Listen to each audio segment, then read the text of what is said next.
กลับไป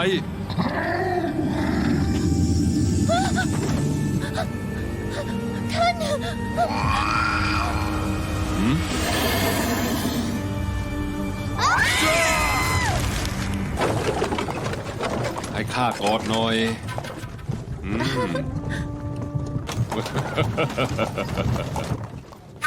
หยุด หยุดทำไม ไต่เท้าต้องข้ามสะพานแล้ว เอาก็ข้ามสิ เฮ้ยไต่เท้านี่ค่อนข้างแปลกนะขอรับไต่เท้ามาท่าทางแปลกๆไม่งั้นเรากลับไปที่หอกันก่อนดีไหมขอ หม รับ อกนี่ทำไมถึงดูแปลกจัง เกี่ยวอะไรกับเจ้าไปรอข้างในไป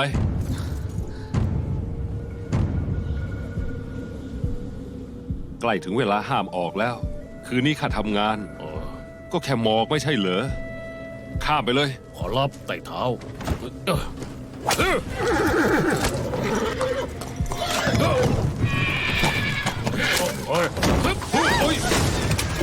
เรากู้รอข้านะ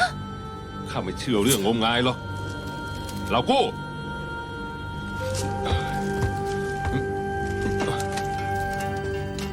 เรากู้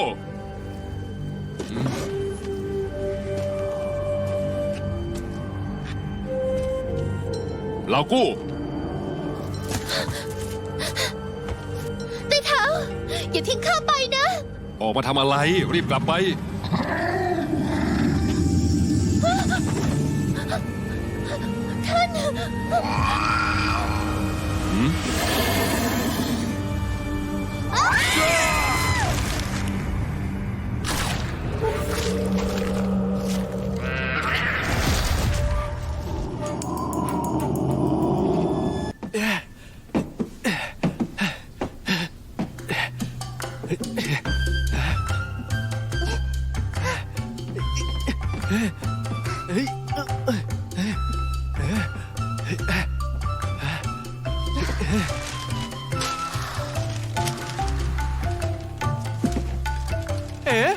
ประกาศนี้คืออะไรเหรอ นั่นคือประกาศจับ เจ้าถูกจับแล้ว ฮะทำไมล่ะ ข้าหมดเรื่องแล้วไม่ใช่เหรอ น่าจะถูกใช้ให้เป็นแพะแทน เป็นแพะเหรอ ในประกาศบอกว่ามีคดีแมวปีศาจฆ่าคนในสันตู และบังเอิญเจ้า ปรากฏตัวพร้อมกับแมวตัวนั้น และเป็นเหตุให้คนปัดความผิด ไม่สิ ข้าไม่ได้ทำเรื่องไม่ดี ไม่เกี่ยวกับข้าสักหน่อย อีกอย่าง เจ้าแมวป่าจะเป็นแมวปีศาจได้ยังไง ข้ารู้อยู่แล้ว เจ้ากับแมวตัวนั้น ไม่เกี่ยวข้องกับคดีนี้ แต่ประกาศถูกแจกไปแล้ว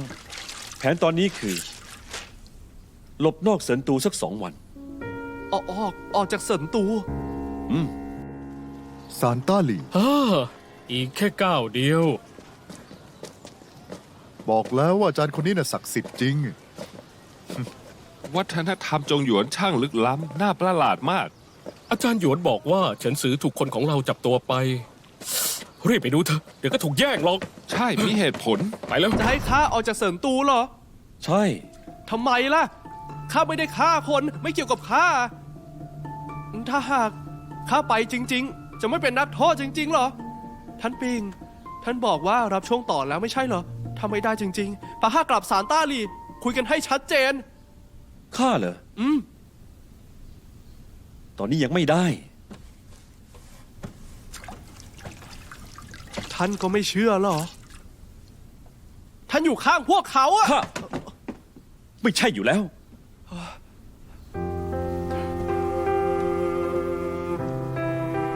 แค่ตอนนี้ไม่สะดวก ในเมื่อเป็นแบบนี้ ก็ต้องรีบสืบคดีนี้โดยเร็วที่สุด งั้นข้าก็ไม่ไปแล้ว จะสืบก็สืบด้วยกัน มาสาวน้อย ศาลต้าหลี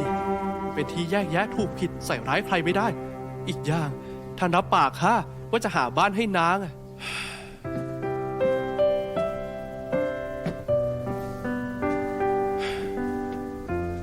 จะไม่ไปจากเสินตูเหรอ ก็ได้ งั้นส่งนางกลับบ้านก่อน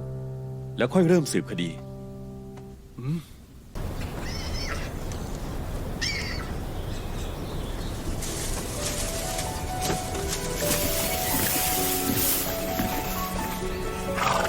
จ้า เท่าแก่ พวกท่านมีเรื่องอะไร ซานต้าหลีมาทำงาน ดูหน่อยว่ารู้จักแม่นางน้อยคนนี้ไหม อย่าพูดแบบนี้ เมียข้าได้ยินเข้าจะเข้าใจผิดเอา หลายปีมานี้ข้าทำตัวดีมาตลอด จะไปมีลูกข้างนอกได้ยังไง ข้าให้เจ้าดู ย่อมต้องมีเหตุผล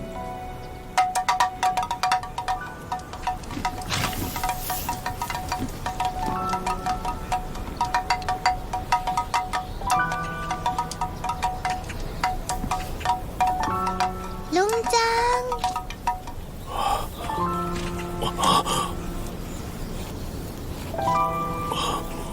เสี่ยวหวน ท่านรู้ชื่อนางเหรอ ท่านปิง เราเจอแล้ว มาเฮ้ยเฮ้ยเฮ้ย เจอเสี่ยวหวนจนได้ เฮ้ย ในที่สุด จับขาสิเฮ้ยจับไม่ได้ น่าเสียดายที่เหล่ากู้ ถูกแมวปีศาจกินไปแล้ว แมวปีศาจกินเหรอ ก็เมื่อไม่กี่วันก่อน แมวปีศาจฆ่าคนหวีโฮคนหนึ่ง เจอแมวปีศาจเข้าศพอยู่ที่ประตูจูชุย มีใครไหม ใครก็ได้ ก็แค่มองเองนี่ข้ามไปเลย ขอรับเหล่ากู้เป็นคนขับรถให้หวีโฮ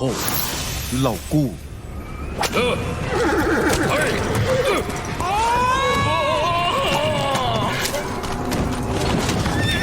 เรากู้ พวกเขาถูกแมวปีศาจกินทั้งคู่ โลกนี้มีปีศาจที่ไหน ต้องเป็นฝีมือคนแน่ ทำไมจะไม่มี สารตาลีของท่านยังบอกว่ามีทางการยอมรับแล้ว เจ้าว่าไงนะ 3 ปีก่อน คนมากมายในสันตูหายตัวไปโดยไม่รู้สาเหตุ ไม่รู้ว่าเป็นหรือตาย ทางการก็ไม่สนใจ เรากู้ที่เสียญาติไปโวยขอคำตอบกับทางการ แต่คดีก็ไม่คืบหน้า ต่อมา ราชสำนักก็หาจอมเวทมา ไป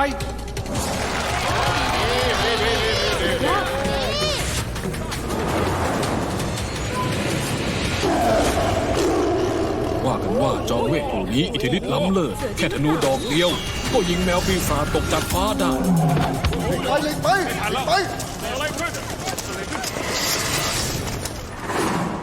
ตั้งแต่จอมเวททำพิธี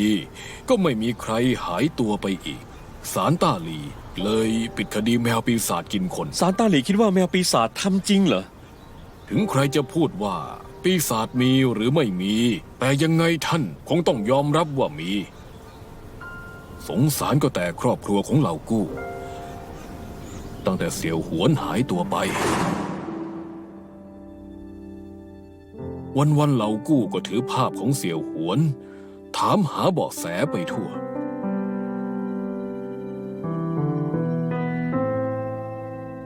เดี๋ยวก่อนน้องชายดูหน่อย เคยเห็นเด็กคนนี้ไหม ไม่เคย แม่ของเสี่ยวหวน เฝ้ารอลูกสาวกลับมา คอยมองอยู่ตรงปากซอย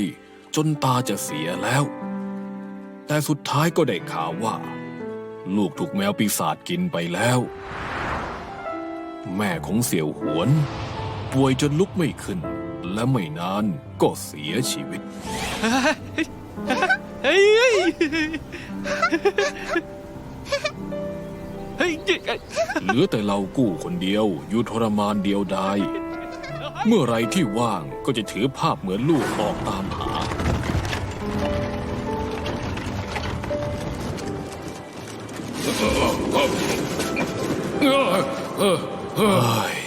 น่าสงสารเขา จนตายก็ยังไม่ได้เจอหน้าลูกเลย แล้วก็ไม่รู้ว่าเสี่ยวหวนยังมีชีวิตอยู่ ท่านปิง มาเสี่ยวหวน มานั่งนี่ เสี่ยวหวนยังจำลุงจางได้ไหม สีน้ำมันบนป๋องแปงของเจ้าข้าให้คนมาวาดให้เอง ลุงจัง จ้า เด็กดี ท่านเจ้าหน้าที่ เรากู้เนี่ยทำงานที่นี่มาหลายปีแล้ว จนเหมือนกับญาติข้ากับภรรยาก็ไม่มีบุตรท่านจะยกเสี่ยวหวนให้เราได้ไหม ลุงจาง ท่านพ่อข้าล่ะ เสี่ยวหวน พ่อเจ้า เขาออกเดินทางไกล ไกลมาก แต่ก่อนจะออกเดินทางเนี่ยก็บอกข้าว่า ถ้าเสี่ยวหวนกลับมาก็ให้เสี่ยวหวนเชื่อฟังลุงจางกับป้าจาง กินข้าวเยอะๆพอเจ้าโตและสูงเหมือนลุงจาง พ่อของเจ้าก็จะกลับมาเยี่ยมนะ พี่ชาย ทำไมเหรอเสี่ยวหวน พี่ชาย ขอบคุณนะ ที่พาข้ามาหาท่านพ่อ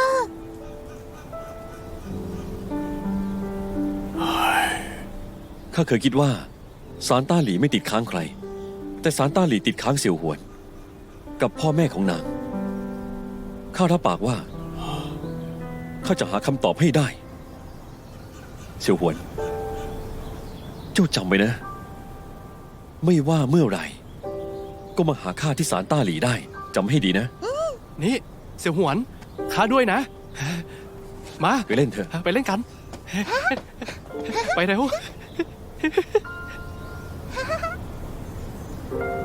เฮ้ยไม่คิดเลยว่าเรื่องเสี่ยวหวนจะเป็นแบบนี้ ท่านปิง ท่านว่าตอนนี้เรา สืบคดี อ๋อ ใช่ท่านปิง เมื่อกี้ท่านน่ะทำหน้าตาน่ากลัวมากเลย ไม่ว่าจะเพื่อเสี่ยวหวนหรือเจ้า ข้าก็จะสืบคดีนี้ให้รู้แน่ อ๋อ เดี๋ยวก่อน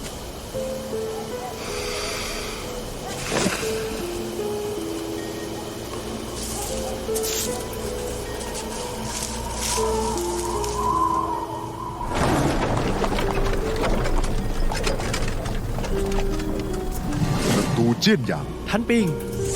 ข้าเชื่อท่าน ถ้าไม่เหมือนพวกคนที่ตัดสินคดีส่งเดชท่านทำงานเพื่อข้า ทวงความยุติธรรมให้พ่อของเสี่ยวหวน แล้วก็ฉลาด ถ้าท่านบอกว่าได้ต้องได้แน่นอน เจ้าน่ะนะ ไว้ใจคนง่ายและจิตใจดีเกินไป อยู่เสินตูต่อต้องโดนเอาเปรียบแน่ ข้าเข้าใจแล้ว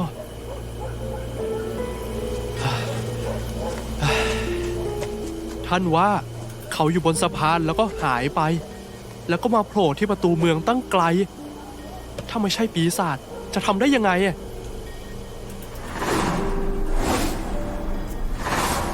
อาจถูกปีศาจครอบงำก็ได้ หา อะไรนะ สิ่งที่เรียกว่าปีศาจเป็นแค่วิชาลวงตา ไม่ได้อยู่แค่ตรงหน้า แต่อยู่ในใจ เมื่อในใจมีปีศาจก็จะถูกปีศาจครอบงำมองยังไงก็ไม่เห็นความจริง ถ้าพูดก็ไม่แปลก แต่ถ้าไม่พูด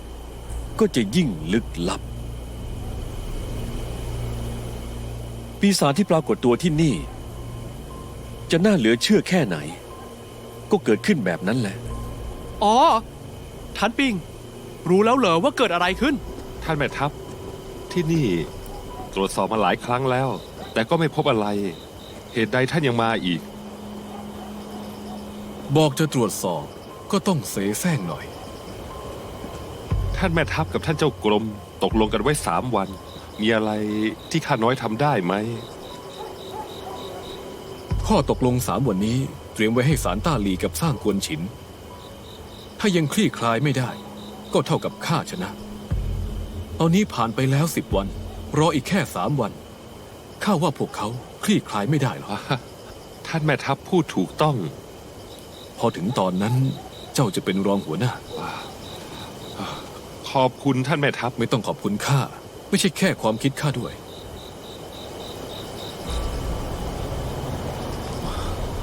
ขอบคุณท่านแม่ทัพที่ส่งเสริม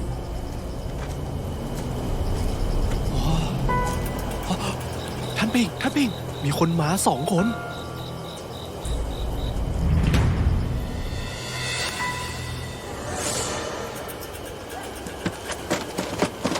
ท่านแม่ทัพเหมือนจะเป็นคนของศาลต้าหลี ไปดูสิ ขอรับ ทำตามข้าบอกนะ ได้ บอกให้พวกเขาหยุด หยุดก่อน ถามว่าเป็นใคร พวกเจ้าเป็นใคร ทางซ้ายข้าคือท่านแม่ทัพชิวแห่งองครักษ์จินอูข้าคือที่ปรึกษาไหลจ้งซู พวกเจ้าเป็นคนของศาลต้าลีเหรอ พูดต่อเลย ที่นี่ ที่นี่เป็นสถานที่เกิดเหตุ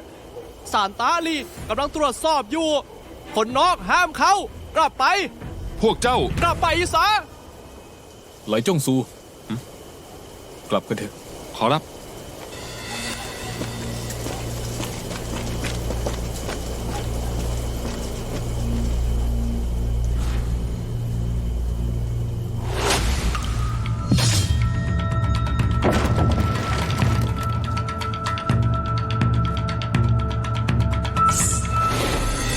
ท่านปิงเมื่อกี้ข้าทำถูกไหมฮะ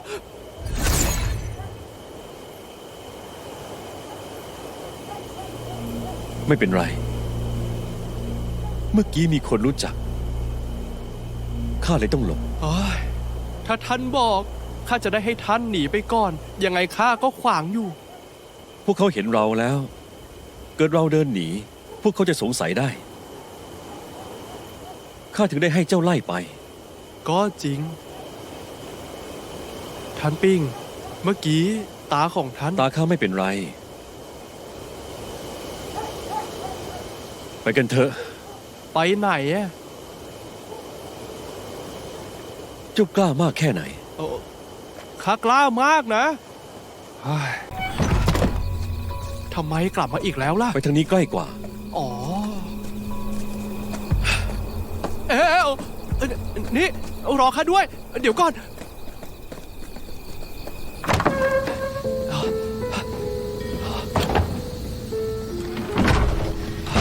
มันคืออะไรอะ ทางลัดไง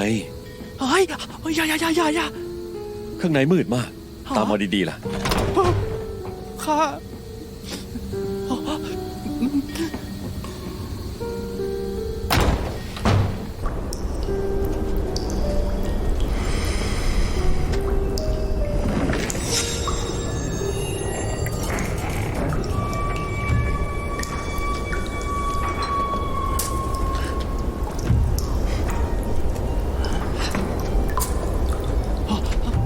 ฮ้ย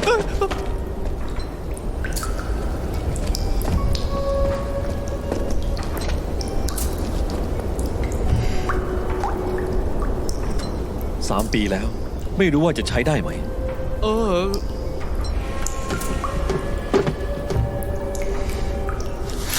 อุ้ย ค่อยๆนะ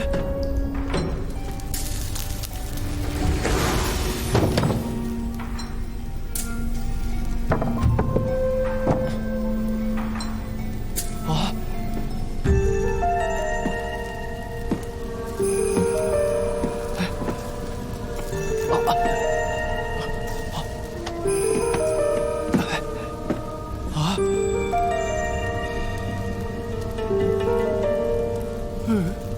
โห นี่มัน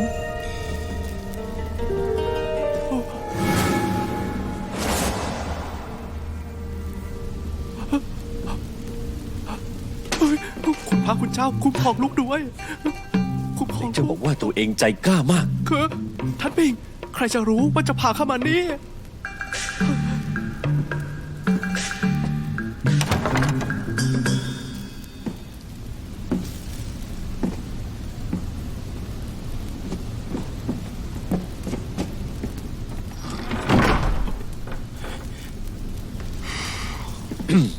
ดูสถานที่เกิดเหตุแล้ว เออ ก็ต้องมาดูเหยื่อหน่อย คุ้มครองลูกด้วย เฮ้ย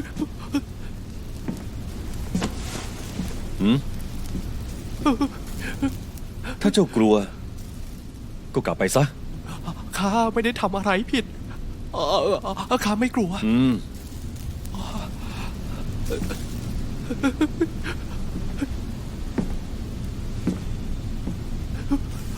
ถือโอกาสตอนไม่มีคน เดี๋ยวเข้า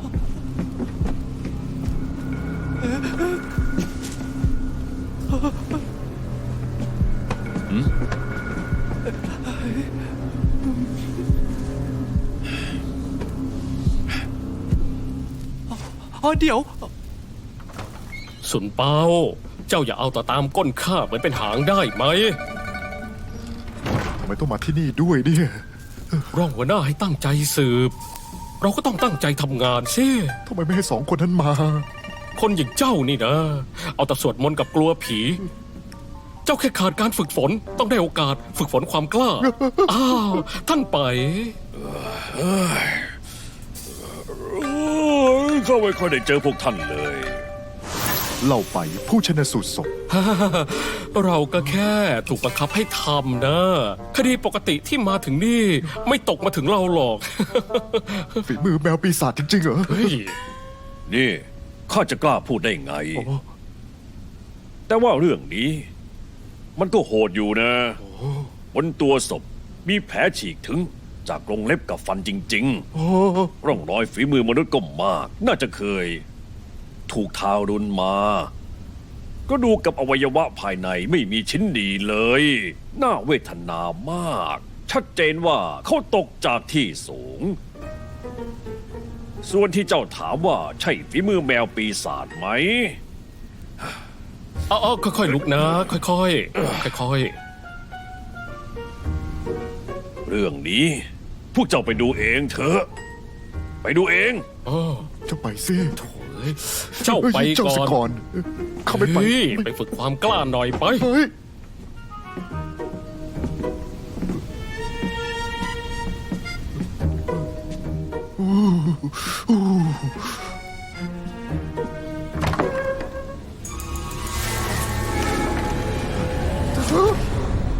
เขาอยู่ท่านี้เหรอ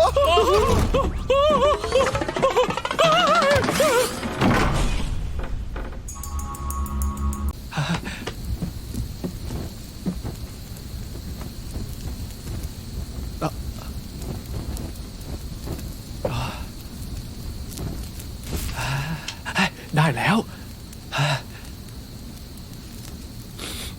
โอ้โอ้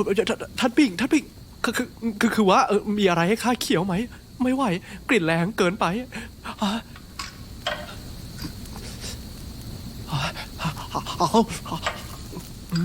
ท่านปิ่งทำไมชอบเขียวนี่หรอ ทำไม สะอาดปากอยู่อะแต่ก็แปลกๆมีกลิ่นจริงเจี๊ยที่บ้านเกิดข้าแมวตั้งหากที่ชอบเอ้าโอ้เป็นอะไรอ่ะ เคี้ยวจนชินแล้วเน่ะ อ๋อใช่ เมื่อกี้ท่านได้เรื่องอะไรบ้าง วิธีบางตานั้นท่านทำได้ยังไง ฆาตกรน่ะ อ๋อ แสดงได้ดีมาก อ๋อ วิธีบังตาก็ด้วย อืม มาเรียงปัญหากันก่อน เรียงปัญหาเหรอ อ๋อ ไขคดีก็คือไขปัญหา ทุกคดีล้วนเกิดขึ้นจากปัญหา พอแก้ปัญหาได้ อ๋อ ก็จะคลี่คลายคดีได้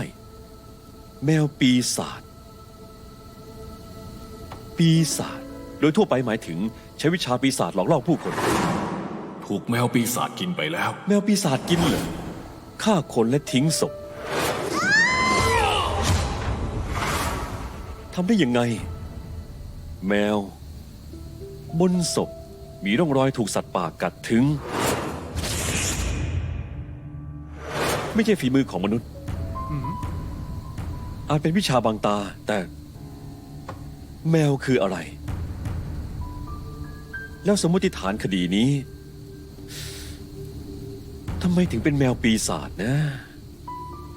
ทำไมถึงวนกลับมา หืม นั่นน่ะ โลกนี้มีเรื่องประหลาดมากมาย แต่ข้าเชื่อว่าไม่มีปีศาจหรอก เกิดขึ้น2 ครั้งใน3 ปี 3 ปีก่อนคนมากมายในสันตู หายตัวไปโดยไม่รู้สาเหตุต่อมา ราชสำนักก็หาจอมเวทมาตั้งแต่นักเวททำพิธีก็ไม่มีใครหายตัวไปอีก ถ้าอยากรู้จักแมวปีศาจใน3 ปีหลัง ก็ต้องรู้จักแมวปีศาจเมื่อ3 ปีที่แล้วก่อน ได้ยินว่าเซินตู่มีตำนานแมวปีศาจมาตลอด ทั้งกินคนฆ่าคนมีจมูกมีตา ก่อนข้าจะออกจากเซินตูไม่มีตำนานนี้นะ เจ้าพวกมาเซินตูนี่ไปได้ยินมาจากไหน อ๋อ ตายต้นไม้อะ ต้นไม้ไหน ก็ตอนข้ารอท่านแถวนั้นน่ะ หมอดูตายต้นไม้ก็เล่าให้ฟังเดี๋ยวนะ ตะกร้าของข้ายังอยู่ที่เขา ใช่ แย่แล้วไง ฮะ เอ่อเอ่อเอ่ท่านมีอะไรจะถามอีกไหม ช่วยข้าอีกเรื่องหน่อย อ๋อได้ต้องช่วยอยู่แล้วอะ ไปศาลต้าหลี แจ้งข่าวแล้วรับรางวัล รางวัลเหรออุ้ยขอถามอีกนิดหนึ่งถ้าเป็นคนของศาลต้าหลีทำไมต้องให้ข้าไปแจ้งด้วย ข้าเป็นคนของศาลต้าหลี แต่คือศาลต้าหลีในอดีต ไม่ใช่ในตอนนี้ อ๋อเข้าใจแล้ว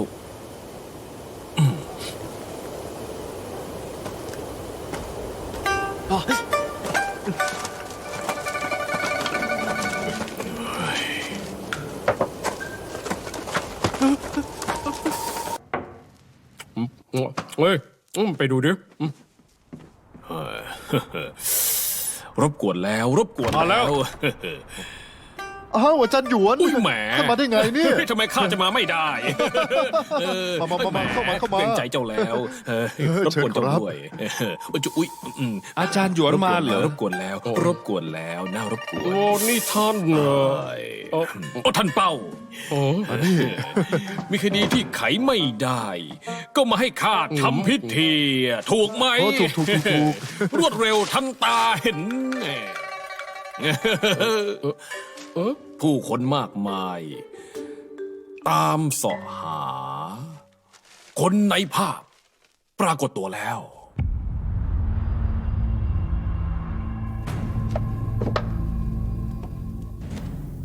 ศาลต้าหลี คุมคุกทั่วล่าตำแหน่งตุลาการ รับผิดชอบอำนาจสำคัญที่สุด ให้รองหัวหน้า ดูแลไปตลอดไม่ได้หรอกตำแหน่งนี้ว่างไปตลอดไม่ได้ล้อมตาประทับใหม่แล้ว ก็ควรจะมีผู้คุมตราประทับ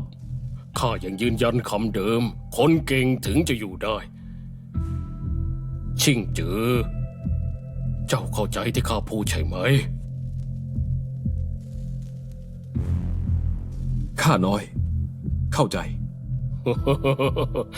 งั้นก็ดีเอาคดีแมวปีศาจเป็นยังไงบ้าง ข้าน้อย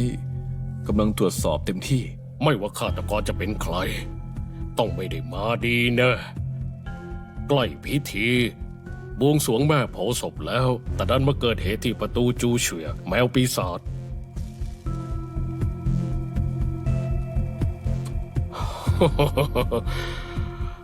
สงสัยจะมีคน ไม่อยากให้ข้าใช้ชีวิตอย่างสงบสุขสินะ ข้าน้อยจะคิดหาวิธีแบ่งเบาภาระให้เอง อ๋อดี งั้นก็ฝากเจ้าด้วยนะ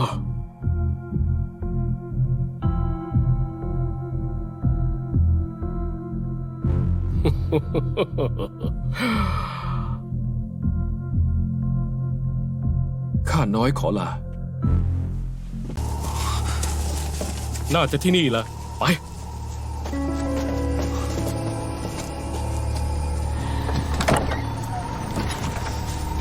ท่านปิงพวกเขามาแล้ว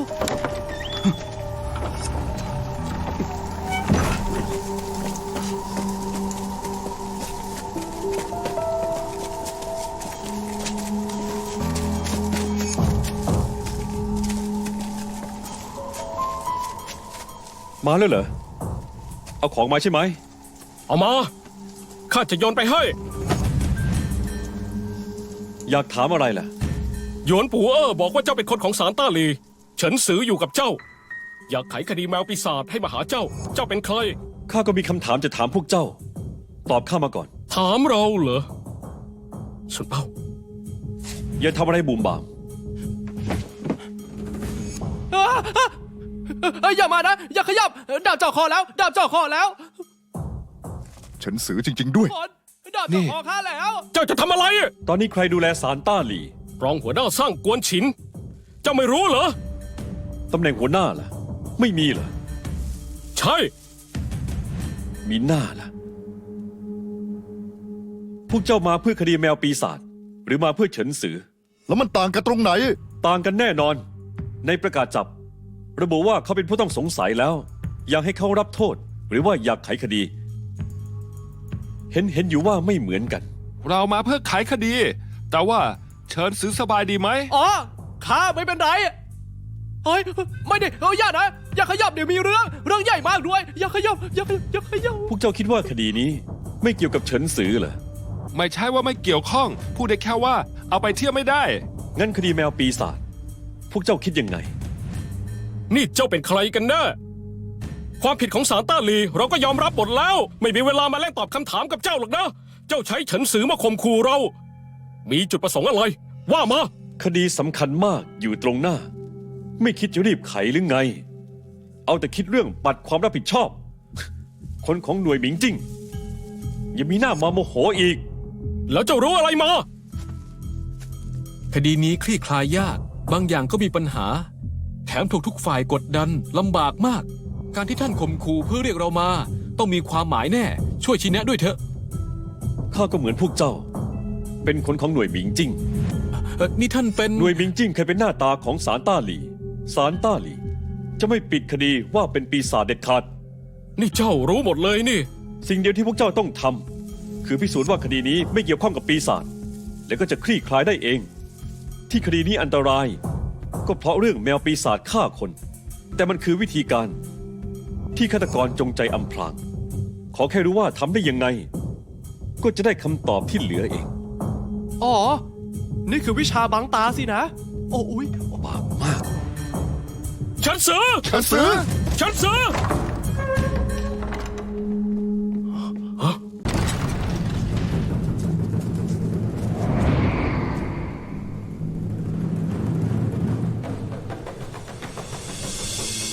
คนขอรับ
หา เฮ้ย เฮ้ย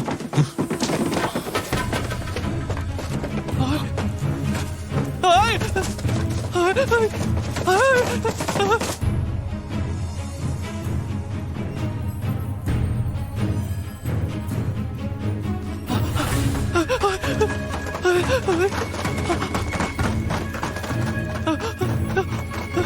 ฮ้ย อย่าหนีนะนี่นี่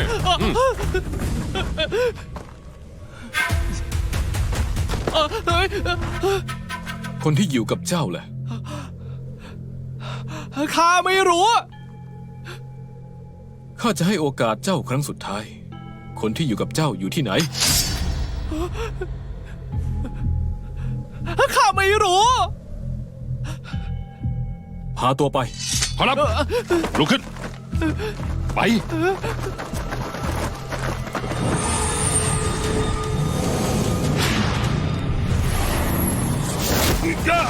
เฮ้ย โอ้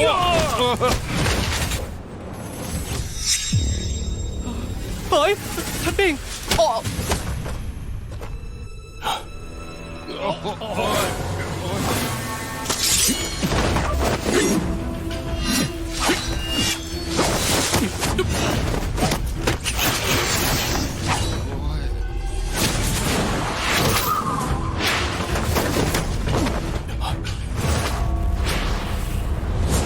โอ้ย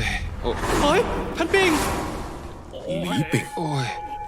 ลุกไม่ขึ้น โอ้ยโอ้โอ้โอ้โอ้ย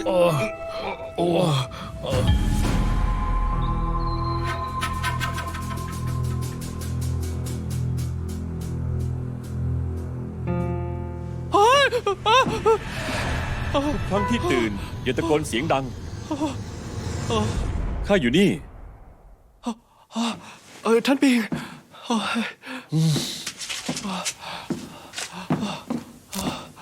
้ยท่านปิง เอ้า ท่านปิงเมื่อวานมีคนกลุ่มหนึ่งถือดาบ จะจับข้าแล้วท่านก็ อืม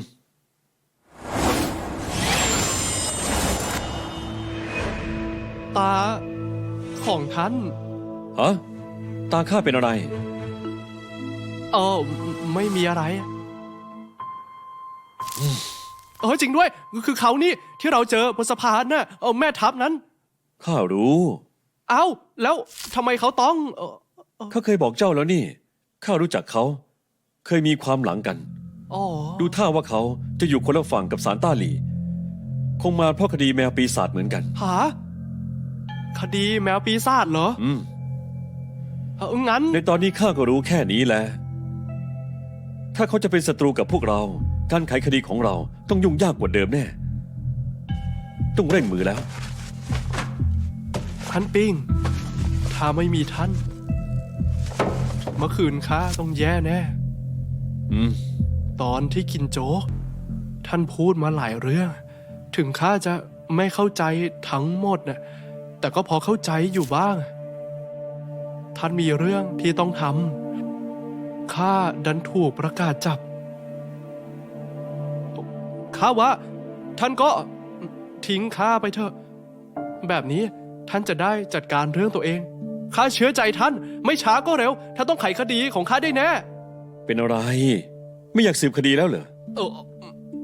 อยากสืบสิข้ากลัวจะเป็นภาระให้ท่าน มันเกี่ยวกับเจ้าที่ไหน เมื่อวานเจ้าก็เห็นแล้ว พวกเขาพุ่งเป้ามาที่ข้า คดีแมวปีศาจนี้ข้าต้องไขให้ได้ ดังนั้นเจ้าไม่ใช่ภาระหรอก จะจริงนะ แต่ว่า ต่อไปอย่าให้ข้าได้ยินเจ้าพูดแบบนี้อีก กินซะ ขอรับ แล้วเราต้องสืบอะไรต่อ ไปหาเสี่ยวหวน เสี่ยวหัวเน ผู้ อะ ที่ถูกก็คือไปหาพ่อของเสี่ยวหวน โอ้ อยากให้แมวปีศาจฆ่าคน เรื่องเวลาก็ต้องแม่นยำมาก เร็วไปช้าไปจะมีผลกับวิชาบางตา สารถีจึงสำคัญมาก เพราะควบคุมความเร็วของรถม้าได้ แจ้งพรรคพวกได้ว่าให้ใช้วิชาเมื่อไหร่วีโฮมีธุระเขาต้องขับไปถึงจุดหมายก่อนจะถึงเวลาห้ามออกข้างนอก แบบนี้ผู้ตายก็จะกลับไปไม่ได้ แล้วหลังจากเกิดเรื่อง เรากู้ก็หายตัวไป ร้านรถม้าบอกว่าเขาถูกแมวปีศาจทำร้าย แต่ในบันทึกที่หน่วยหมิงจิ้งให้ข้าไม่ได้บันทึกไว้อย่างนั้น ดูท่าเรื่องนี้จะไม่ใช่ง่ายๆแล้ว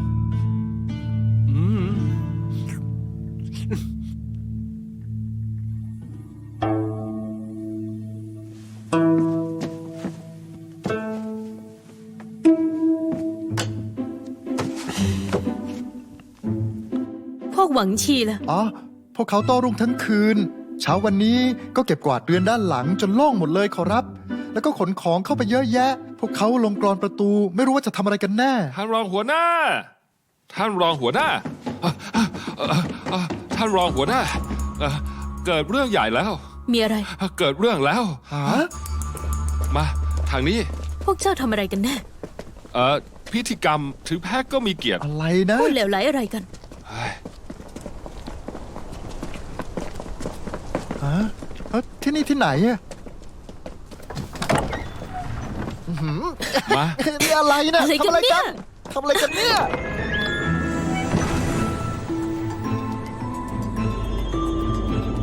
คุณหนู คุณหนู อาลีบาบา คุณหนู อาลีบาบา อาลีบาบา คุณหนู อาลีบาบา ปิดควัน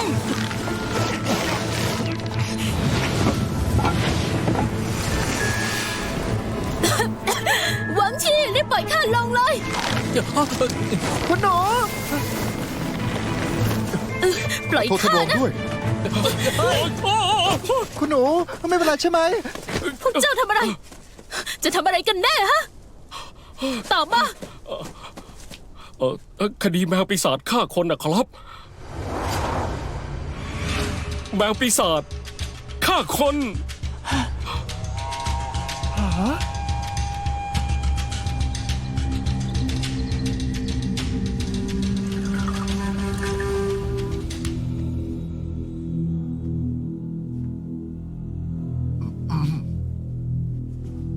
นี่คือวิธีการของแมวปีศาจฆ่าคนเหรอ เหรียญใต้เท้าประมาณนี้ขอรับ พวกเจ้าคิดออกได้ยังไง กลลวงตามากมายล้วนมาจากตะวันตก สมัยโบราณ สินธุไร่รำตัดแขนตัดขาคว้านเครื่องในออกได้ มีมาทุกยุคสมัย ในตำรามีบันทึกว่าเป็นวิธีการที่ไม่ได้เห็นได้ยากอ๋อยกผลประโยชน์ให้อาลีบาบาด้วย ข้าเคยเห็นกลลวงตามากมายที่บ้านเกิด ท่านรองหัวหน้าน้ำใจเล็กน้อย ท่านรอง หินปูนเจอน้ำระเหยกลายเป็นหมอก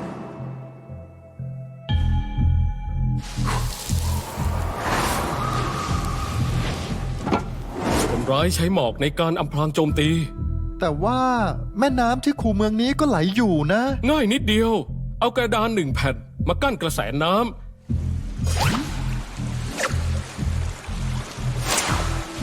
เทหินปูนลงไปเยอะๆ แค่นี้ก็ทำได้แล้ว แต่ว่าไม่มีอะไรที่คูเมืองเลยนะ จะแขวนคนได้ยังไงอะแล้วอีกอย่างศพนั่นไปโผล่ที่ประตูจูเชียได้ยังไง ศพนี้จะไป นี่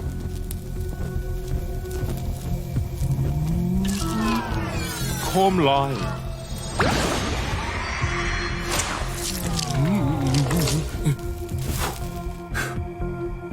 แต่ว่าวันนั้นไม่เห็นมีแสงไฟเลย โคมลอยต้องใหญ่แค่ไหนถึงจะแขวนคนได้ นั่นเป็นไปไม่ได้หรอก ขึ้นอยู่กับคนคือหลักการของมันแค่นั้นแหละ บาดแผลบนศพที่เกิดจากสัตว์ร้ายล่ะ จะอธิบายยังไง ข้าเป็นทหารมาหลายปี นอกจากสัตว์ร้ายแล้ว พวกคีมเหล็กเองก็ให้ผลแบบเดียวกัน ใต้เท้า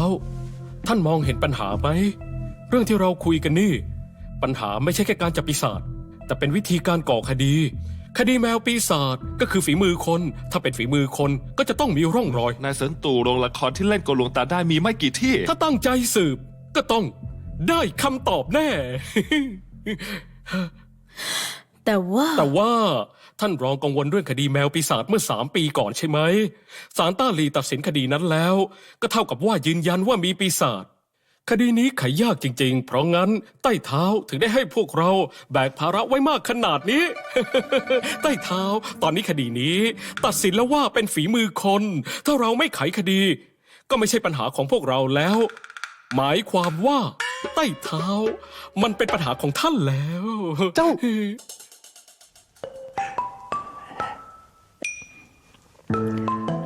ใต้เท้า คดีนี้จะสืบ หรือไม่สืบขอรับ เฮ้ย ฮะว่าไง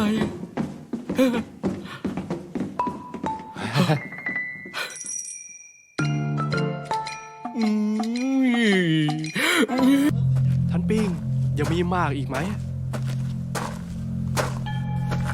โอ้โหอ๋อ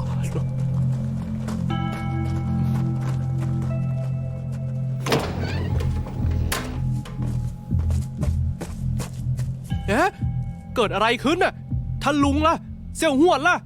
เจ้ารออยู่นี่นะ ข้าจะไปดูหน่อย ข้อรับ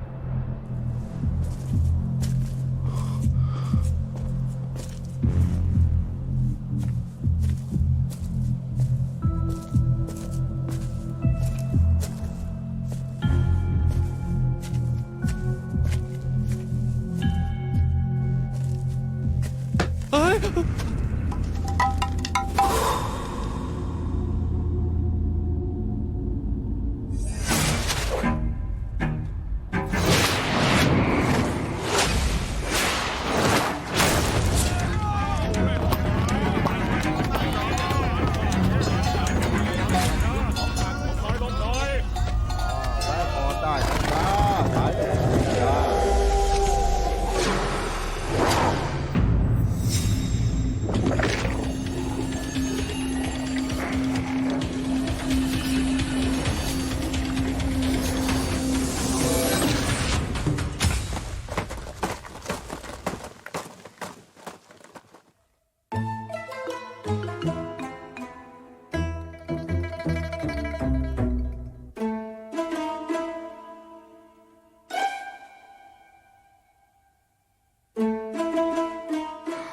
มีสองทาง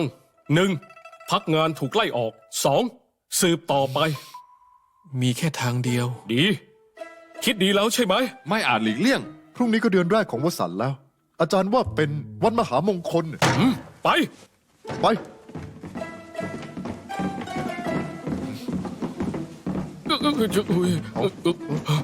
ไม่ได้เจ้า คือ เราพูดจากันดิบดี แต่ว่าจะสืบกันยังไง สืบที่ไหนเฮ้ยพูดตามตรง พวกเราคิดออกแค่ว่ากลของแมวปีศาจทำได้ยังไง แต่ต้องทำอะไรต่อ ผู้อาวุโสก็จริง ๆ เลย ชี้แนะเราแค่นิดเดียวทำไมไม่ชี้แนะเยอะๆหน่อย ส่งฆาตกรมาเลยยิ่งดี เฮ้ยส่งมาเลยก็ยิ่งดี เจ้าประชดข้า นี่เอานะเลิกทะเลาะกันได้แล้วฆาตกรโหดขนาดนี้ต้องรับมือยากแน่ เราต้องร่วมแรงร่วมใจนะ ใช่ เพราะเรากลุ่มคนชั่วมาสุมหัวกัน ต้องไม่คุ้มแน่นอน นี่ ข้าเคยคิดว่าเราตามเบาะแสของกลลวงตานี้ ด้วยการสืบดูคณะละครที่เล่นกลแบบนี้ได้ในเสินตู แต่เราเป็นแบบนี้แล้วจะตรวจสอบทะเบียนบ้านได้ไง คณะละครเหรอ3 ปีก่อนสนตูมีคณะละครหายตัวไป หมายความว่าคณะละครที่หายไปกลายเป็นผีร้ายกลับมาฆ่าคนเหรอ อย่าถือสาคำพูดเด็ก อย่าถือสา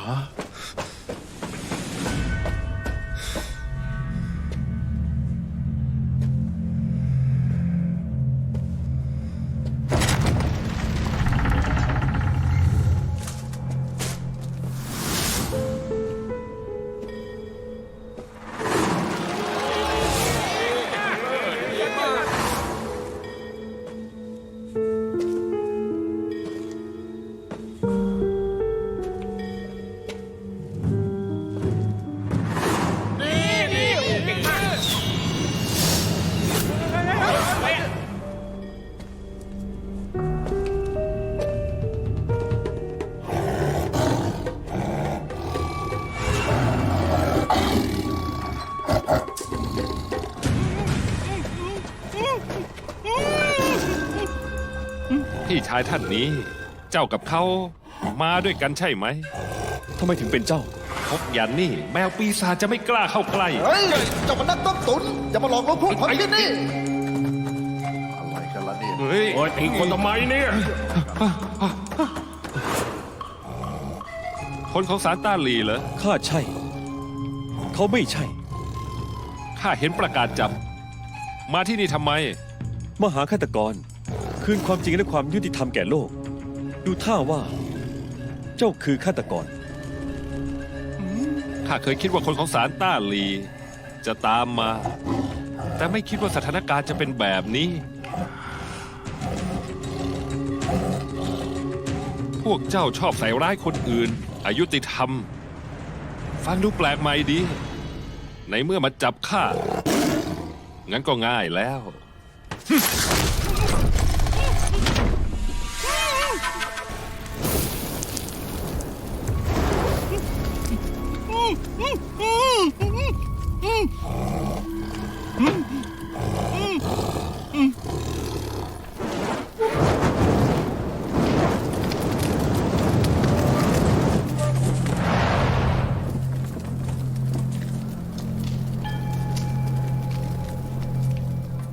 นี่สินะที่ทำให้ศพลอยไปที่ประตูจูเซวยได้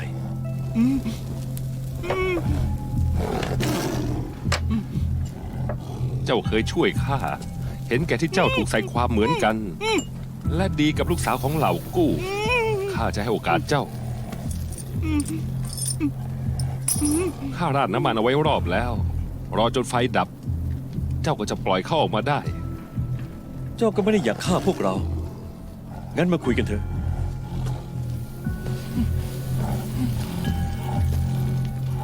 ท่านเป็นขุนนาง ข้าเป็นแค่เพียง ชาวบ้านธรรมดาที่ขายฝีมือหาเลี้ยงชีพ ระหว่างพวกเรานั้น มีอะไรต้องคุยกันเหรอ คดีแมวปีศาจเมื่อ3 ปีก่อน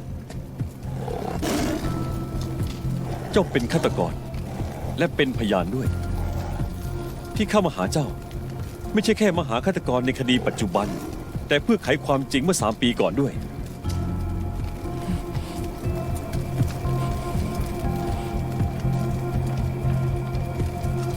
สายไปแล้ว ถ้าเมื่อ3 ปีก่อนตอนพ่อแม่ข้าตาย อย่างอนาถโดดเดี่ยวไร้ที่พึ่งและมีคนอยากมาคุยกับข้า หากเมื่อ2 ปีก่อน ตอนข้าอดอยากไร้ที่ซุกหัวนอนปลอมตัวหลอกลวงอยู่ตามถนน ถูกคนรังแกดูถูกและมีคนอยากมาคุยกับข้าแล้วก็หากเมื่อ1 ปีก่อนที่ข้าทดลองโคมลอยผิดพลาดโรงละครเกือบถูกไหม้ทั้งหมดตอนนั้นหากมีคนอยากมาคุยกับข้าบางทีอาจจะเป็นไปได้ แต่มาคุยตอนนี้ สายเกินไปจริง ไม่ว่าจะผ่านไปนานแค่ไหน ความจริงก็ยังคงเป็นความจริง แม้คนตายไม่อาจฟื้นคืน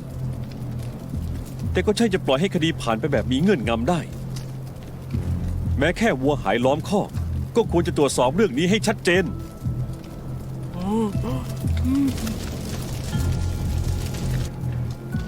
เจ้าบอกพ่อแม่ตายอย่างอนาถงั้นก็ไม่ใช่หายตัวไป แต่เกี่ยวกับคดีแมวปีศาจตอนแมวปีศาจปรากฏตัวมีชาวบ้านหลายคนที่เห็นกับตา สถานการณ์ในตอนนั้นไม่น่าถูกสร้างขึ้นมาทั้งหมด 3 ปีต่อมาเจ้าสร้างแมวปีศาจได้ตัวหนึ่งงั้นตัวเมื่อ3 ปีก่อน ก็เป็นฝีมือเจ้าใช่ไหม ๆ ท่านฉลาดมาก แต่ประเมินค่าสูงเกินไป เมื่อ3 ปีก่อนไม่ใช่ข้าแต่เป็นพ่อแม่ข้า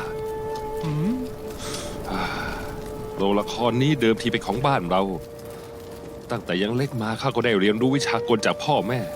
เสริญตูมีคนเก่งเยอะ ที่บ้านข้าลงหลักปักฐานได้อย่างมั่นคง และพวกเรามีวิชาฝึกเสือ ที่เป็นทักษะเฉพาะตัว ที่ถนนเส้นนี้บ้านข้าโด่งดังมาก โรงละครนี้ก็คลึกคลื้นมากเหมือนกันข้าเคยคิดไว้ว่าเมื่อข้ากลับมา ก็จะมารับช่วงต่ออย่างเต็มตัว กลับมาเหรอ ข้าร่วมรบในสงครามแคว้นเมื่อหลายปีก่อน เดินทางนับหมื่นลี้ผ่านการฆ่าฟันมานานข้าเฝ้าคิดทุกวันว่าหากข้ากลับมาที่บ้านได้ข้าก็จะได้ใช้ชีวิตสงบสุขสักที จนวันหนึ่งข้าได้กลับมา3 ปีก่อน ตอนข้ากลับมาจากสงครามขุนนางคนหนึ่งหรืออุ๋ยโฮที่ถูกแขวนไว้ที่ประตูจูเทรียเมื่อหลายวันก่อนมาหาพ่อข้าบอกว่าชื่นชอบทักษะของบ้านข้าจะให้พวกเราแสดงในงานฉลองเป็นการแสดงปิดท้าย ให้ชาวบ้านและขุนนางระดับสูงที่มาชมได้แปลกใจ แต่ต้องปิดเป็นความลับหลังเสร็จงานจะให้รางวัลมากกว่าเดิม3 เท่า ในงานฉลองบ้านข้าให้เสือตัวเมียแต่งเป็นแมวปีศาจขึ้นมาบนเวทีพร้อมหมอกหนาเพื่อแสดงปิดท้าย ชาวบ้านและขุนนางต่างรู้สึกแปลกใหม่ ไม่เคยเห็นกฎเช่นนี้มาก่อน ใช่หรือเปล่าสิด้วยนั่นใช่ไหม ขณะพ่อแม่ข้ากำลังจะรอหมอกจางเพื่อปล่อยเสือตัวจริงออกมาแสดง ใครเลยจะรู้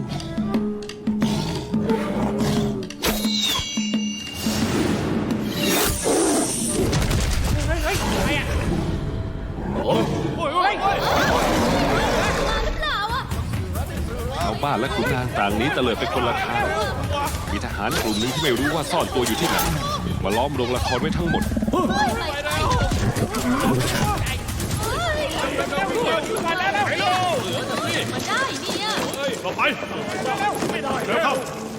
พวกเขาไม่พูดอะไรสักคำ ก็ลงมือฆ่าพ่อแม่ข้าท่านแม่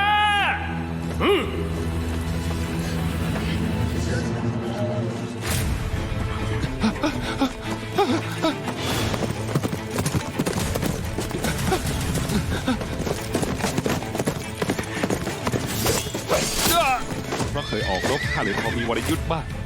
ตั้งแต่หนี้ออกมาจากโรงละคร ก็กลับถูกวิโฮตามไล่ฆ่าตลอดทาง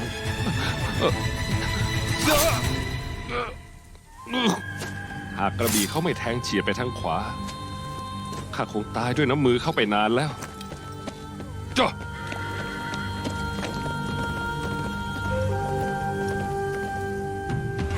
ไม่ ไม่นานนะข้าได้แอบกลับมา กลับพบว่าโรงละครว่างเปล่าไร้ผู้คนโรงละครถูกทิ้งร้าง มีเพียงลูกเสือที่ครบเดือน อยู่ตัวเดียว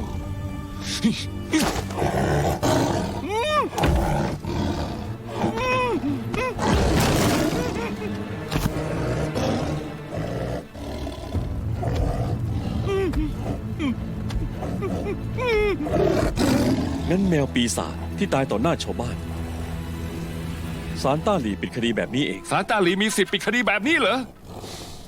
ใครกันที่ทำให้คนทั้งโรงละคร หายไปได้ในคืนเดียว แล้วทำทั้งหมดนี้ไปเพื่ออะไร ครอบครัวของข้ากับมัน ถูกหวีโอ่งฆ่าตายในวันเดียวกัน ความแค้นนี้พวกเราต้องชำระ ไม่ใช่แค่ข้า แต่ยังมีเหล่าญาติของเหยื่อในคดีที่หายไปด้วย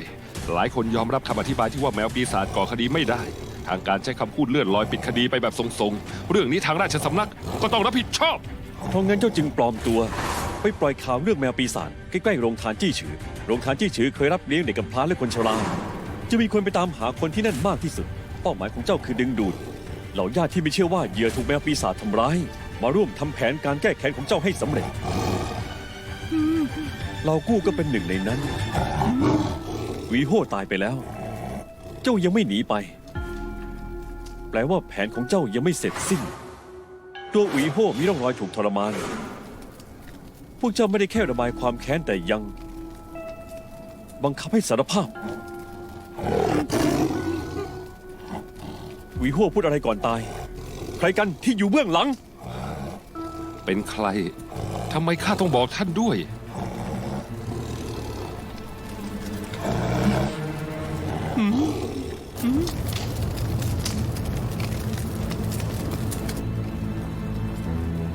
นี่คือตราตุลาการศาลต้าหลี เป็นตัวแทนอำนาจของศาลต้าหลี เจ้าบอกมาว่าใครอยู่เบื้องหลัง จะต้องทวงความยุติธรรมได้แน่ มอบตัวเธอ ทุกอย่างก็จ่างแล้วสำหรับเจ้า ยังพอมีทางรอด ทางรอดเหรอ ไม่มีทางรอดแล้ว ในเมื่อข้าฆ่าคนไปแล้วคงหันหลังกลับไม่ได้แล้ว ข้าทำได้แค่ทำเรื่องที่ควรทำให้เสร็จฮะ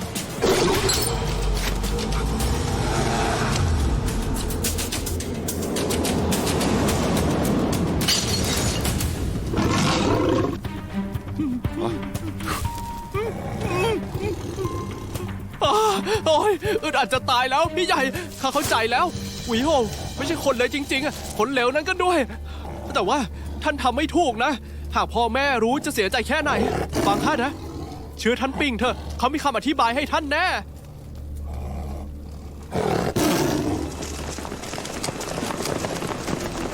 รีบไป เข้าไป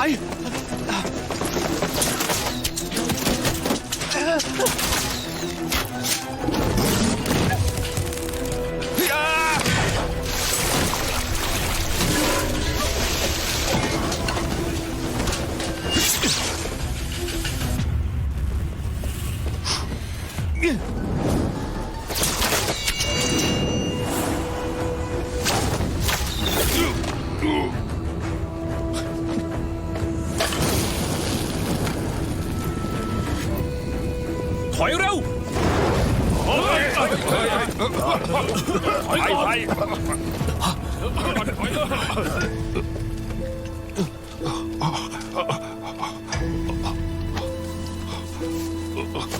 นี่คือของทั้งหมดของข้า คนที่อยู่เบื้องหลังอุ๋ยโฮแค่ท่านมองก็จะรู้ คนอื่นๆไปซ่อนอยู่ใกล้ๆกับประตูจูเชี่ยแล้ว ฮะ ท่านเบงท่านเบง ความยุติธรรม อย่าโกหกข้า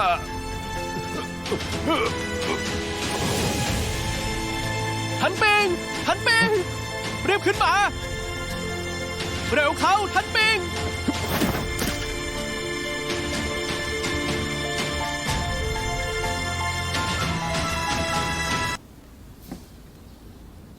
เฉินซือ คดีแมวปีศาจเจ้าเกี่ยวด้วยหรือไม่ ไม่ คนที่บอกเจ้าว่าเป็นคนของศาลต้าหลี เป็นพวกเดียวกับเจ้าไหม ไม่ใช่ ถ ที่นี่คือศาลต้าหลี เป็นที่ตัดสินลงโทษ แบ่งแยกถูกผิดข้ารู้นะ ครั้งก่อนก็พูดแบบนี้ แล้วก็พาข้าไปขัง เจ้า ข้าไม่อยากฟังท่านพูด เจ้าคิดให้ดีนะ ข้าไม่อยากฟังท่านด้วย เอ้ เฮ้ ย ยเฉินสือพูดระวังหน่อย ใช่ อ๋อเราเป็นพวกเดียวกัน เฮ้ย ไม่ใช่เฉินสือจะคิดก่อนค่อยพูด ใครเป็นพวกเจ้า ก็เราเป็นพวกเดียวกัน เฮ้ย นี่ อย่าพูดจาเหลวไหลนะ นี่คือศาลยุติธรรม เป็นที่ศักดิ์สิทธิ์ มาใส่ความคนอื่นได้เหรอ แล้วเราเป็นพวกเจ้าได้ยังไง ใครเป็นพวกเจ้า เจ้าเป็นพวกใคร เจ้าหมายความว่าพวกเขาร่วมกับเจ้า ก่อคดีแหละ ใช่อะ ใช่อะไรกันเล่า เข้าใจคำว่าร่วมก่อคดีไหม สื่อเจ้าจะพูดมั่วๆไม่ได้นะ เขาเป็นพวกปากไม่ตรงกับใจ ไหน บอกข้ามาสิ พวกเขากับเจ้า เกี่ยวข้องกันจริงไหม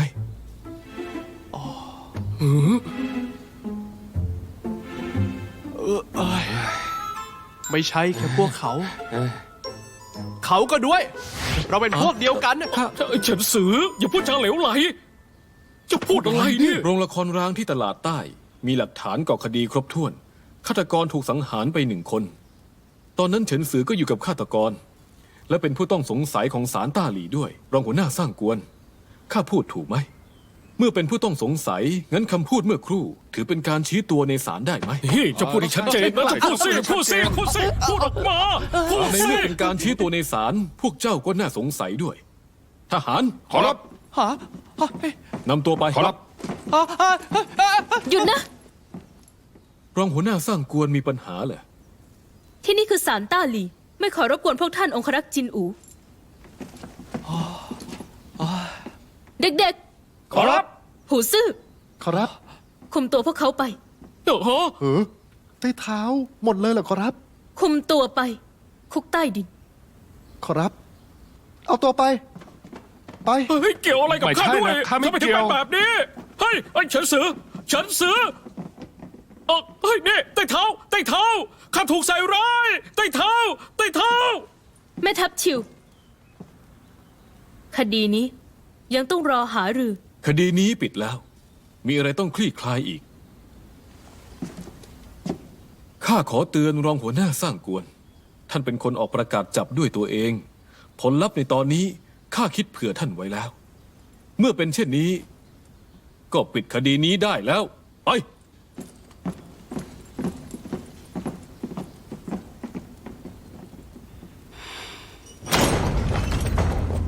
รีบตามมา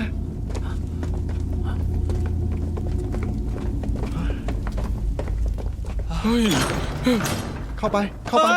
เอ้ยเดินเองได้ข้าเข้าไปเองเนอะ ข้าเข้าเอง โถ่เอ้ย พวกเจ้าออกไปก่อนเถอะ ขอรับ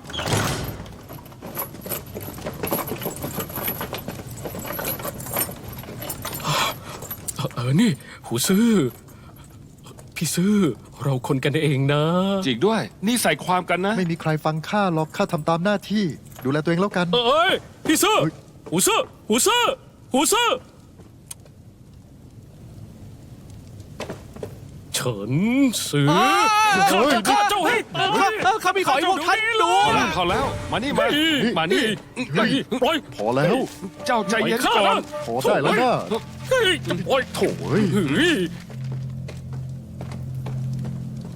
นี่คือ นี่ หนังสือคำร้องของญาติผู้หายสาบสูญจากคดีแมวปีศาจก่อนฟ้องร้อง เจ้ากรมพิธีการ คิดไม่ถึงว่า3 ปีก่อน เพื่ออำพรางคดีคนหายกลับสั่งให้อุ๋ยโฮสั่งคณะละครทำกลลวงตา สร้างภาพลวงว่าปราบแมวปีศาจหลังเกิดเรื่องก็ยังฆ่าปิดปากเพื่อปกปิดหลักฐานศาลต้าหลี่จึงต้องสรุปคดี ว่าเป็นแมวปีศาจ คนพวกนี้พูดด้วยไม่ได้ ทำได้แค่ ใช้เลือดล้างเลือด ชื่อคนเหล่านี้ข้าไม่เคยเห็นในเอกสารคดีเลย ในที่สุด ก็รู้แล้วว่าพวกเขาเป็นใคร ท่านปิงบอกว่าเราเป็นพวกเดียวกัน ข้าเชื่อพวกท่าน ท่านปิงก็ด้วย ดูเหมือนว่าพวกเราจะสลัดคดีนี้ไม่หลุดซะแล้วสิ นี่ แล้วท่านปิ่งบอกอะไรอีก ประตูจูเชีย ท่านปิงบอกว่าพวกเขาอยู่ที่นั่น รีบไปแจ้งรองหัวหน้ากัน ไปกันเถอะ ไป เฮ้ย อะไรอีก ข้าจะเตือนว่าพวกเรายังถูกขังอยู่ที่นี่ ช่วยอะไรไม่ได้ เฮ้ย ไม่ง่ายเลยนะ กว่าพวกเราจะได้คดีใหญ่แบบนี้ ยังมาถูกขังอีก จะร้องเรียนกับใครได้ เราถูกว่าเส้นคุมขังอยู่ ถ้าแค่วาดก็ดีสิ ขอโทษด้วยนะทุกคนข้าผิดเอง ไม่ต้องขอโทษหรอก เจ้าไม่ผิด เอ๊ะแต่เจ้า ข้าทำไม ครั้งก่อนที่เจ้าถูกขังคุกใต้ดินนี่ เจ้าออกไปยังไงอะ ข้าจะจำได้แล้ว ครั้งที่แล้วประตูเนี่ย เฮ้ย นี่เปิดแล้ว เร็วเร็ว โอ้ไปเร็วเร็ว ได้ ไปเร็ว ไปฮะ โอ้ยมีอะไรอ่ะ เฮ้ยไต่เท้ากลับมาเร็วเร็วประตูนี่มันเปิดง่ายอย่างนี้ต้องเป็นกับดักแน่ๆเลย ถึงเป็นกับดักก็ต้องไป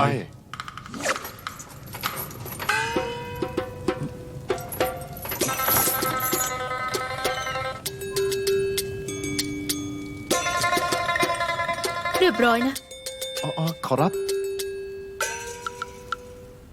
ปล่อยไปแบบนี้แล้วกัน อย่าให้เกิน3 ครั้ง ใต้เท้าจะปล่อยไปแบบนี้เหรอ แล้วทำอะไรได้ ต้องโทษชิวชิ่งจือนั่น หากไม่ถูกเขาจับจุดอ่อนได้ อาจพลิกสถานการณ์ได้ รู้สึกผิดกับเจ้าพวกนั้นเหมือนกัน ข้าก็ทำได้แค่นี้ หวังว่าพวกเขาคงไม่กลับมา เฮ้ยโถ่เฮ้ย ทางนี้ โอ้คิดไม่ถึงว่าจะทะลุมานี่ นี่คือเรือนหัวหน้าสารต้าลี ได้ยินว่าด้านในมีความลับ เฉินซือท่านปิ่งที่เจ้าพูดถึงเนี่ย เขาทำเพื่อปกป้องข้า เขาตกจากที่สูงขนาดนั้น น่าเสียดาย ไม่เป็นไร เขาต้องปลอดภัยแน่ เราแค่รอสัญญาณดอกไม้ไฟก็พอ ถ้าหากพวกเขาแก้แค้นเจ้ากรมพิธีการก่อนทำพิธี แถมยังซ่อนใกล้ประตูจูเฉียงั้นต้องรีบไปก่อนพวกเขาลงมือแล้ว เราเป็นผู้ต้องสงสัยแถมหนีอีก น่าจะแก้ต่างไม่ได้ ไม่มีทางอื่นแล้วทำไปก่อนเดี๋ยวก็ต้องมีทางออกเอง ไขคดีสำคัญที่สุด คิดไม่ถึงว่าเจ้าก็มี เรื่องที่คิดไม่ถึงยังมีอีกเยอะ จนหนอนหนังสือ เจ้าว่าไง เฮ้ย ดีเลย พวกเราลุยให้สุด ฮะ โชคดีมีชัย โชคดีมีชัย อ๋อ ข้ารู้อยู่แล้ว ข้ารู้อยู่แล้ว ทำไมประโยคนี้คุ้นๆนะ หา หาอะไรเฉินสือ เราพวกเดียวกันนะ มาสิ เฮ้ย พวกเจ้าดูสิ เฮ้ยเนี่ยเจ้ารีบไปประตูจูเฉียข้าจะไปเกณฑ์กำลังเสริม อ๋อ ได้เลย ตามเข้ามา เร็วเร็วเร็วเร็ว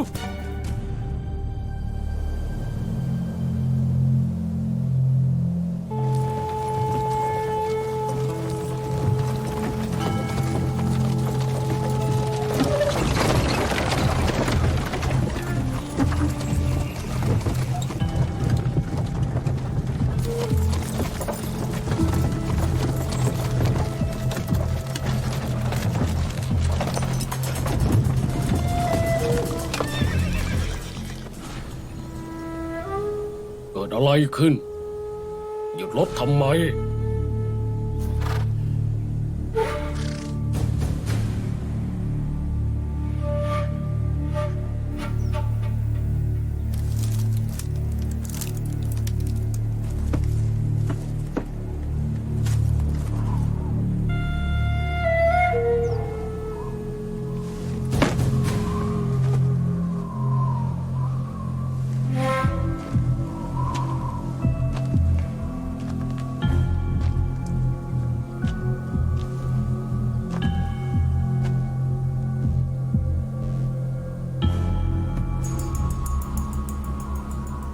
ใครแกล้งปลอมเป็นผีกันเหรอ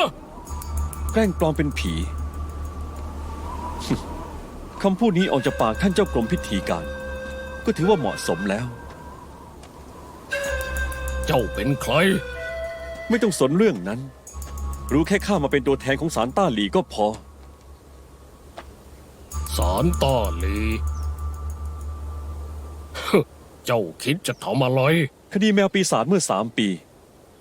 เต้เท้าอธิบายมาหน่อย แล้วมันเกี่ยวอะไรกับข้า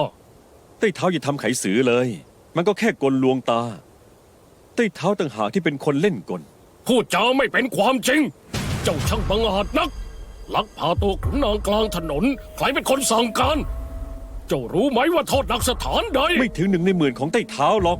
3 ปีก่อนท่านสั่งให้อุ๋ยโฮ่ลักพาตระกูลเมิ่งโกหกเรื่องแมวปีศาจเพื่อกลบเกลื่อนคดีคนหายในสันตู เหตุผลที่ทำและชีวิตของคนที่หายตัวไป วันนี้ใต้เท้าจะต้องมีคำอธิบาย เจ้ามีสิทธิ์อะไร ท่านกล้าเพราะมีคนหนุนหลัง คงคิดว่าพยานบุคคลและพยานวัตถุ ท่านกำจัดจนสิ้นซากไปแล้ว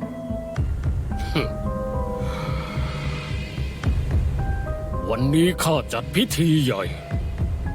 หากข้าไม่ปรากฏตัว ทหารรักษาพระองค์ทั่วทั้งเมืองก็ต้องออกตามหา ไม่รู้ว่า เจ้าคิดถึงผลที่ตามมาไหมหืม พวกเขามาไม่ทันหรอก เจ้าจะทำอะไร เจ้ากรมพิธีการ คดีนี้ยังมีโจทย์อยู่ มันไม่ใช่แค่โจทย์ แต่ยังเป็นพยานด้วย ให้มันสอบปากคำแล้วกัน ในเมื่อเรื่องแมวปีศาจออกจากปากใต้เท้า งั้นถ้าตายด้วยแมวปีศาจก็คงไม่มีใครติดใจ ข้ากับเจ้านี่ไม่สนิทกันภายใน19ยังไม่พูด ท่านก็หนีให้ไวล่ะ ศาลต้าหลียึดถือกฎหมาย ใช้กฎหมายเป็นเชือก ใช้หลักฐานเป็นหลัก นอกจากกฎหมายยังมีกฎแห่งกรรมใต้เท้าติดหนี้ชีวิตไว้มากมาย ไม่กลัววิญญาณอาฆาตมาเอาชีวิตกรรมตามทันเหรอ ไป ข้ายอมรับแล้ว ยอมแล้ว ยอมแล้วข้ายอมรั งั้ บ นต แล้ อบ ว มา แมวปีศาจเป็นเรื่องแต่งขึ้นใช่ไหม ใช่ พวกตระกูลเมิ่งท่านก็ลักพาตัวมาถูกไหม ใช่ แล้วยังไงต่อ ข้า ยังไง ข้าพวกเขาปิดปากไปแล้ว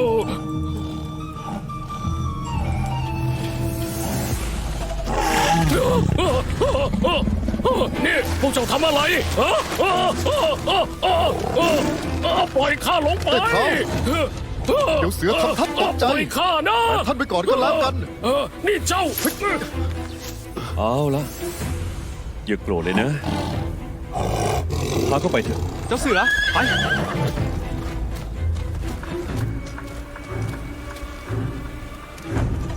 จดหมดแล้วใช่ไหม จดไว้หมดแล้ว หลักฐานชัดเจน ดีมาก เจ้า พวกเจ้า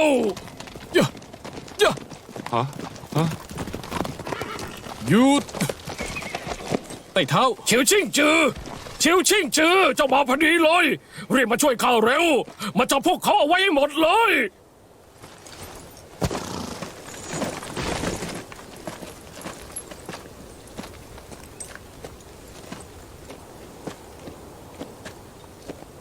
แม่ทัพชิว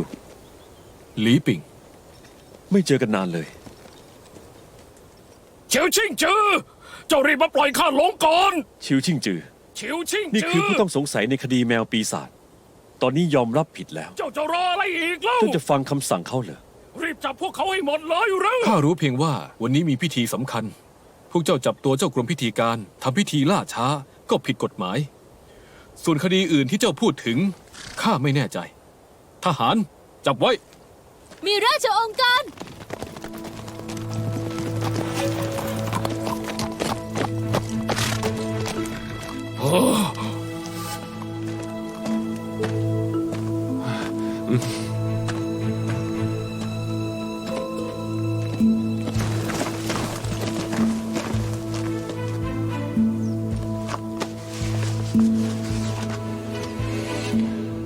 ข้าติดตามคดีหายตัวเมื่อ3 ปีก่อน พร้อมกับคดีแมวปีศาจยังมีจุดที่ไม่ตรงกับความเป็นจริง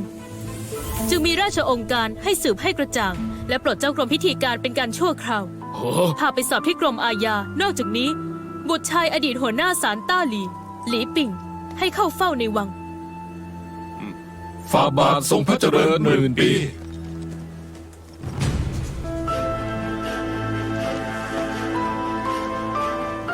ที่แท้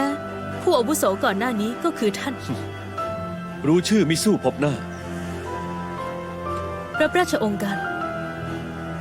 ราชองค์การนี้ ไม่ใช่แค่ให้ข้า ทุกท่าน ออกมาเถอะ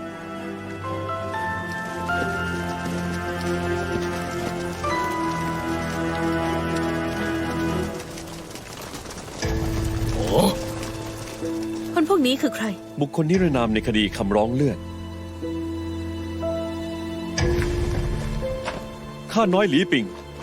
ขอเป็นตัวแทนครอบครัวคนนิรนาม 33 คน ขอพระทัยฝ่าบาท ขอพระทัยฝ่าบาท ลุกขึ้นเถอะ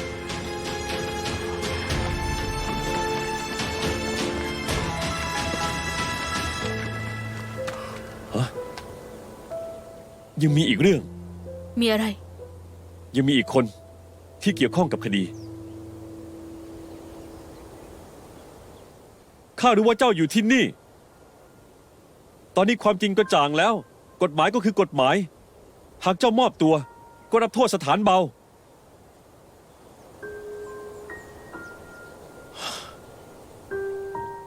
หากยังหนีแบบนี้ ก็ต้องหลบๆซ่อนๆไปจนตาย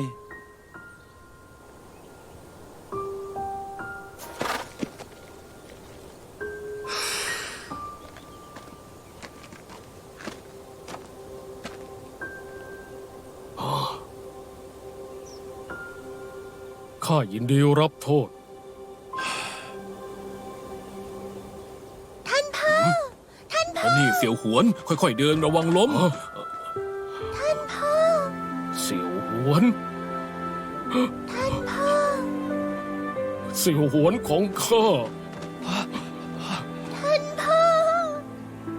เจ้ายังไม่ตาย เสี่ยวหวน พ่อตามหาเจ้ายังยากลำบากรู้ไหม ลูกสาวคนดีของพ่อ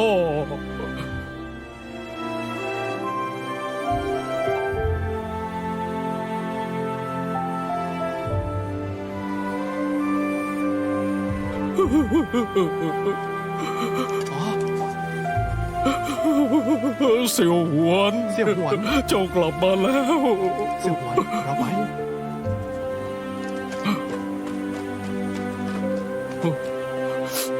พี่ใหญ่ ข้าต้องการแค่ท่านพ่อ ข้ายกป๋องแปงให้ท่าน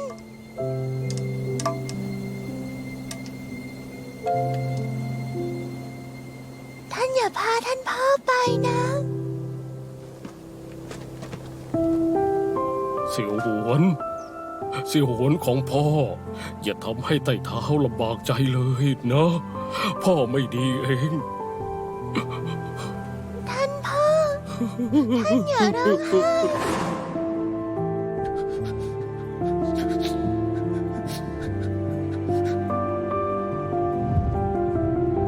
ท่านพ่อ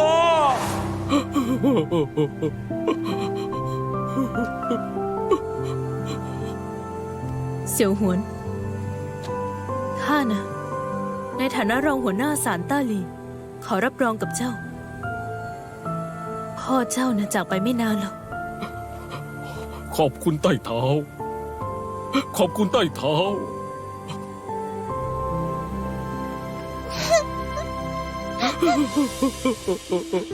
ท